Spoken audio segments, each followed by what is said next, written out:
BJP सांसद और दिल्ली के पूर्व प्रदेश अध्यक्ष मनोज तिवारी ग्वालियर पहुंचे, जहां उन्होंने प्रेस वार्ता के जरिए राहुल गांधी को भारत के खिलाफ दुनिया का सबसे बड़ा साजिशों का पुलिंदा बताया। वहीं महाराष्ट्र चुनाव के परिणाम को विपक्ष की गाल पर तमाचा बताया।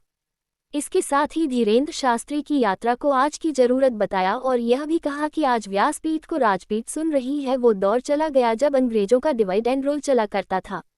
दरअसल धीरेंद्र शास्त्री की यात्रा को लेकर उन्होंने कहा कि एकता की बात हमेशा से महत्वपूर्ण रही है। देश में बहुत समय तक डिवाइड एंड रूल चलता रहा। ब्रिटिश शासन का जब हम पढ़ते हैं तब यही रूल उनके शासन की महत्वपूर्ण चीज थी। बांटो और राज करो। आज देश में अच्छी भावना आ रही है। देश के प्रधानमंत्री जी भी इस बात पर जोर दे रहे हैं, सबका साथ सबका विकास, और जब सबका साथ होगा तो एकता होगी। इसलिए एक है तो सेफ है। बांटने वाले बहुत शाने होते हैं, हम कब बच जाएंगे हमें पता भी नहीं चलेगा। हम बहुत इमोशनल प्राणी हैं। आज पहली बार व्यासपीठ की बात को राजापीठ सुन रहा है। मैं भी यात्रा में शामिल हो रहा हूँ।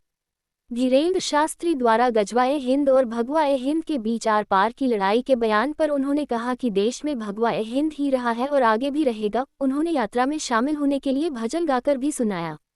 राहुल गांधी जी की जातिगत जनगणना की मांग और उनके द्वारा दिए जा रहे बयानों पर मनोज तिवारी ने कहा, राहुल गांधी साजिशों का पुलिंदा है। दुनिया भर की जितनी भी भारत विरोधी साजिश हो रही है राहुल गांधी के सहयोग से हो रही है। इस देश में जाति के आधार पर रिजर्वेशन मिलता है, लेकिन राहुल गांधी का एजेंडा साजिश भरा है। देश के लोगों से कहना चाहता हूं कि जब राहुल गांधी से संसद में उनकी जाति पूछी गई तो उन्होंने संसद में कहा कि उन्हें गाली दी जा रही है, तो ऐसे में वह जातिगत जनगणना की मांग करते हुए लोगों को भी गाली ही दे रहे हैं। यात्रा चल रही है, कितना महत्वपूर्ण है जिस तरह से एकता की बात वो कर रहे हैं।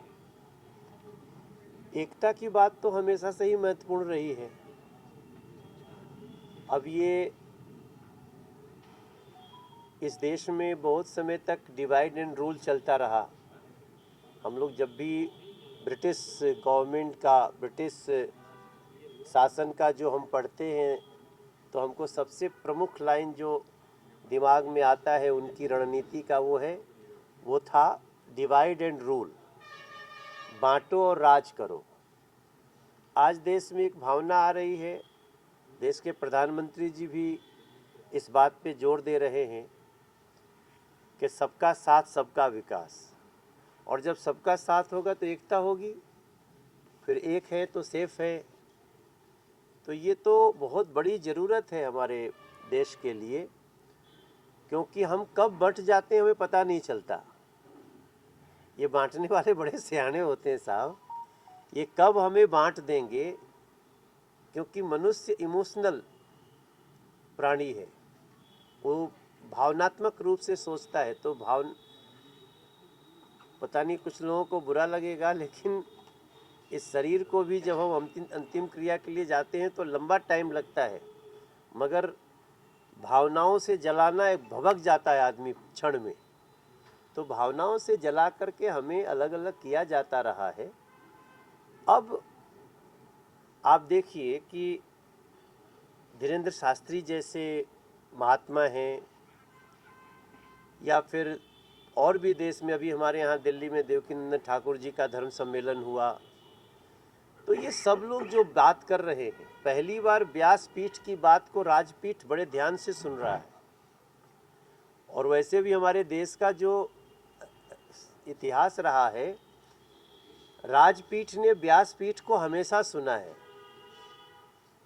आज ही वो समय आया जबकि कई बार राजपीठ पे बैठे हुए लोग व्यासपीठ को सुनना तो छोड़िए, मानना ही छोड़ दिया।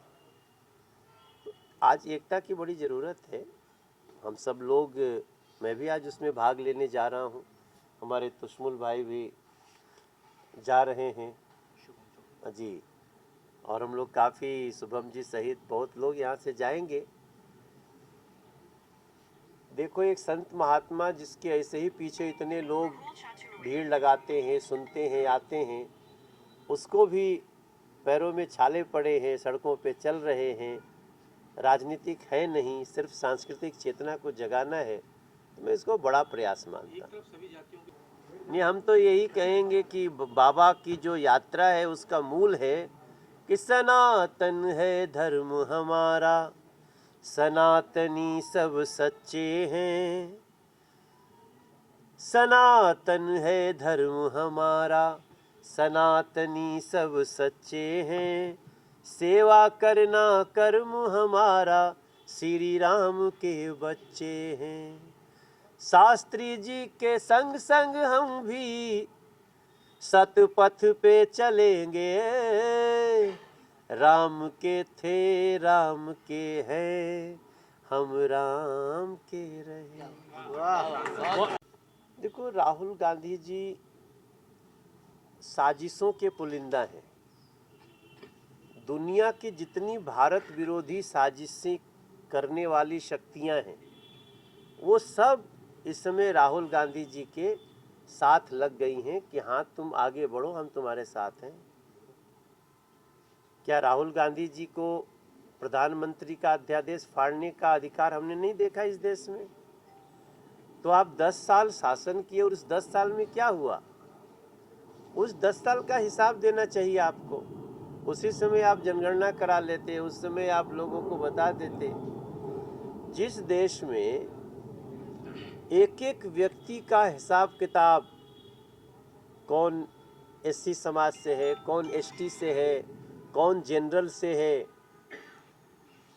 मतलब यहाँ तक कि देश का पहला गांव कौन है वहाँ भी प्रधानमंत्री जी पहुँच रहे। यहाँ तक कि छोटी से छोटी कोई ऐसी कम्युनिटी है या सांस्कृतिक रूप से, सामाजिक रूप से, उसको भी हम जोड़ करके ला रहे हैं और उसकी क्या कमी है उसको पूरा कर रहे हैं। इस देश में हमारा भी तो, हमको मालूम है मैं क्या जाति से हूँ, आप सबको पता है। अगर उस जाति के आधार पे हम रिजर्वेशन में आते हैं तो हमें रिजर्वेशन भी मिलता है। तो ऐसा तो है नहीं कि गणना हुई नहीं है, लेकिन आप एकदम से जिस प्रकार से आप इसको लेकर के घूमते हैं, उसमें साजिशों की बू आती है। आप नहीं चाहते हैं कि देश के लोग एक रहें। हम जिस जाति के हैं रहेंगे, जिस धर्म के हम रहेंगे, लेकिन आपका पता नहीं क्या हो गया राहुल जी को कि वो अपनी जाति तो बताएंगे नहीं।